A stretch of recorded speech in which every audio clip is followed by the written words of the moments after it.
to Nana Meg's second cooking show. It's gonna be fun. Okay, so we're gonna do something a little different today. We are gonna do a whole meal, but I'm gonna break it up into 3 separate videos. So if you want to do just one thing, you can. But we're gonna make asparagus risotto, yum yum yum, from scratch, and we're gonna do steaks on a cast iron skillet, and we're gonna do béarnaise sauce, which we call bear sauce, for the steak, which is wonderful. So that will be super fun and super yummy, and I'm super excited. And just so you know, crowns made out of rainbow sprinkles are always welcome. Okay, so for the first thing to do to make risotto is you want to get some chicken stock made up that's warm back here. It doesn't have to be boiling or hot. Actually, you don't want it boiling because then it boils down. But we're gonna have I have 5 cups of chicken stock over here. Now, if you're a vegetarian or a vegan, it is totally cool to do, what do you call it? Vegetable stock. Here's the other thing. If for some reason you don't have or you don't want to, for any reason whatsoever, use wine, you just add an extra 2/3 cup of chicken stock to this. You don't have to have the wine that's in this recipe. I know some people that's just not an option, and that's totally fine. It's not going to really affect the taste a whole lot.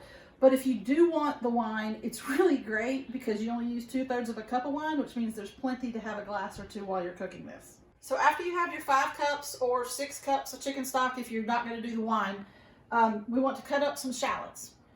You want 2 shallots. This is 2 shallots.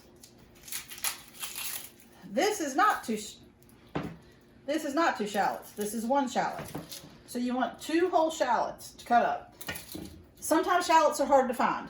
So if you can't find a shallot, or you just, don't want to go to the grocery store, using about 1/2 or 2/3 of an onion, chopped up real little, and a clove or 2 of garlic it will substitute for that, and you really can't tell a difference once it's made. You can tell a little difference, but not really. So that's definitely a good little option if you don't want to use or you can't find shallots. An onion. You're gonna get your knife and chop off the end, and chop off the end, and then you're gonna kind of slide that underneath there and peel it out. And you got to peel it off to where it's all the pretty purple, just like that.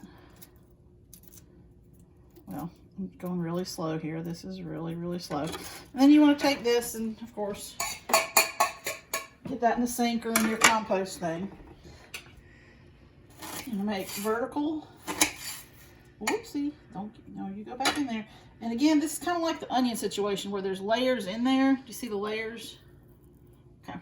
So I'm going to make slices this way.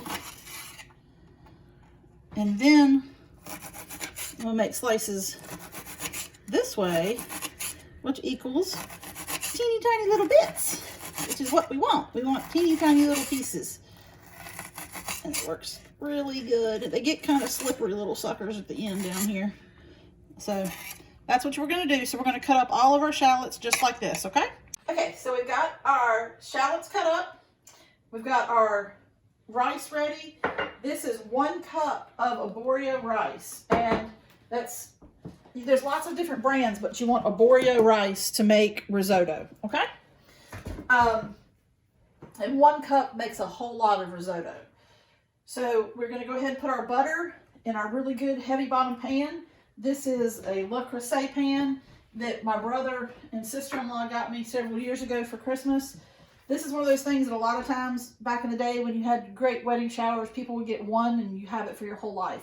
They're amazing pans because they're good heavy bottomed, but you have to be careful that you don't turn them up too high because they don't go down really fast either.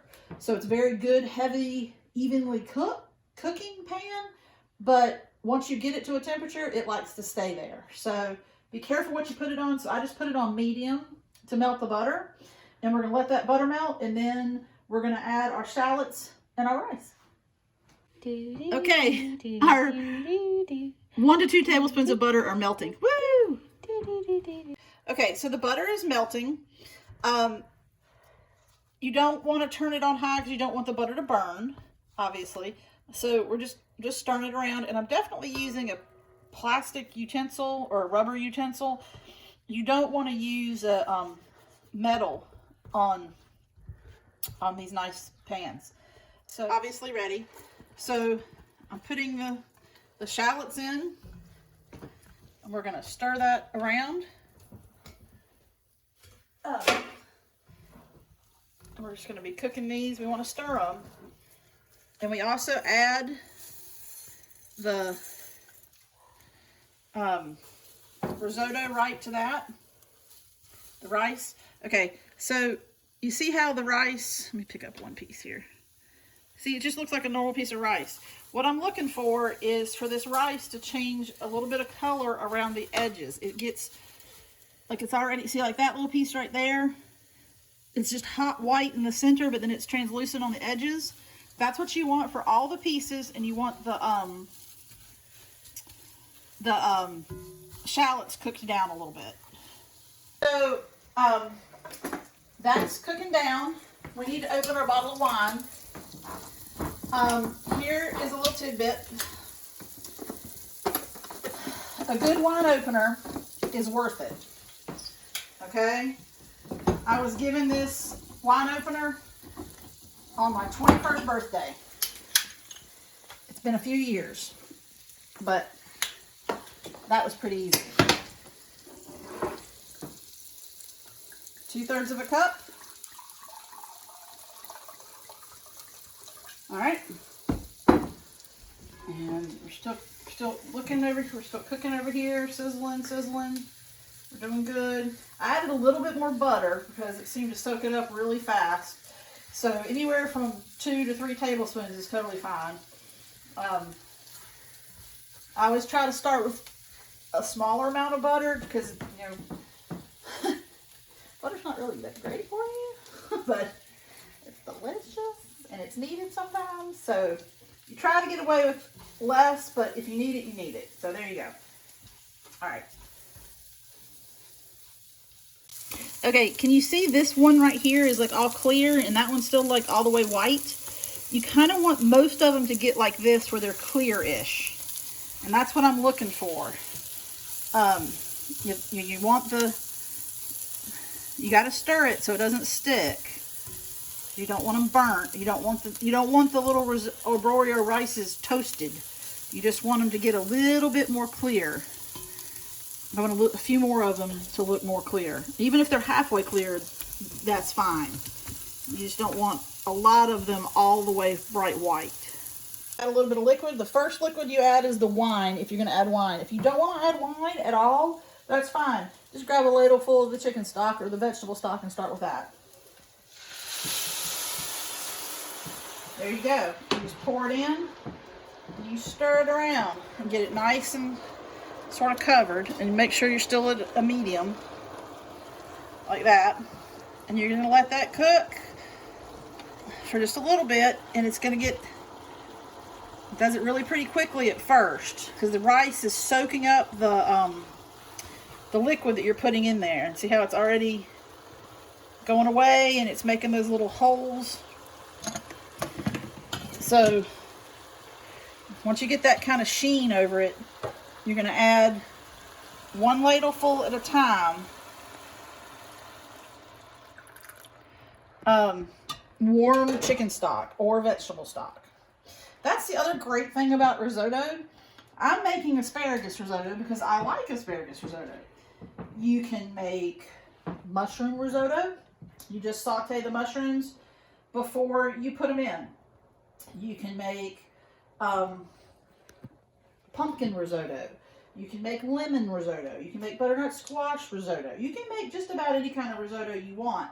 You just have to cook the vegetable, if it's like a root vegetable like pumpkin or butternut squash, first, like you'd roast it first and then put it in the last like 3 or 4 minutes. If it's something like asparagus, we're literally going to cut it up and I'm going to throw it in the last 2 or 3 minutes and it's going to do itself. So it's just whatever kind you want. So you can even add shrimp or chicken and put some protein in there if you want to. But it's a nice thing to be able to serve your friends that are vegan and vegetarian and it still be really very hearty. Okay. All right, so come over here. See how it's got this, like when I stop stirring, it gets like a sheen on the top, but it's not real soupy, that means it's time to add another ladleful of chicken stock. All right. And see how that looks different, where it's more soupy than soaked up? So we're gonna wait until it looks soaked up again, okay? Okay, so while that's cooking, or you can do this beforehand. Sometimes I like to do this beforehand so I can constantly be stirring that. It takes about 20 minutes for this to be done, and you really got to keep a close eye on it. So sometimes I'll go ahead and cut up whatever vegetable I'm doing and shred the cheese beforehand just to be prepared. It's probably better, but I didn't do that today. So I'm doing asparagus. When you have asparagus, I like thinner than thicker, but this is all I can find. You want to snap off the ends, or if you know about where that is, you just chop it off. So I'm just going to go in here and make one big cut and cut off all the, because the ends are just a little bit tougher than you want. Cut off the ends, and those are all going to get composted. And then the rest of it, you just want to have in bite-sized pieces. So about like that. And of course, you have to wash all your vegetables, okay? All vegetables need washed. That's just, they do. There you go. Okay, so you see how that ladleful that I added is gone now? It's all soaked up and it looks different. So we're gonna do it again. We're gonna add one more ladleful.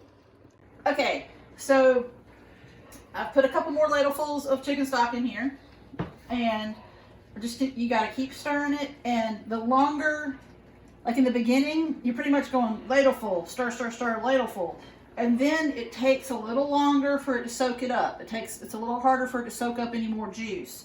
That's totally normal. The whole process, from the time you start doing the butter and cooking this, as soon as you put the rice in, it takes about 20 minutes of constant stirring and adding wine and then chicken stock.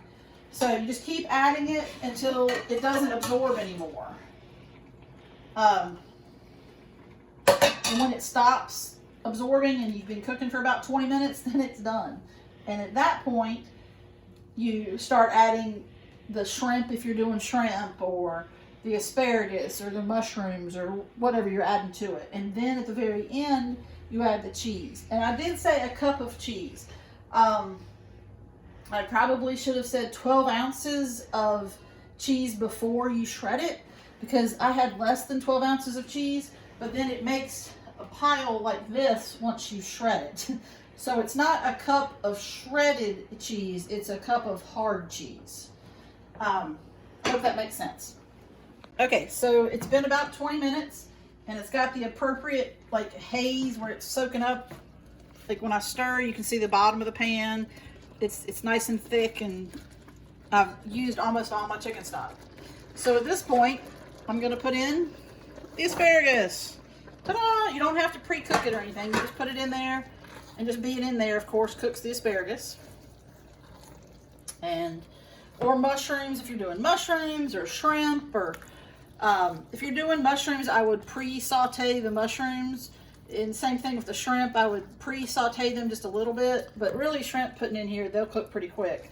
You just put that in there like that, and then you're gonna add the cheese,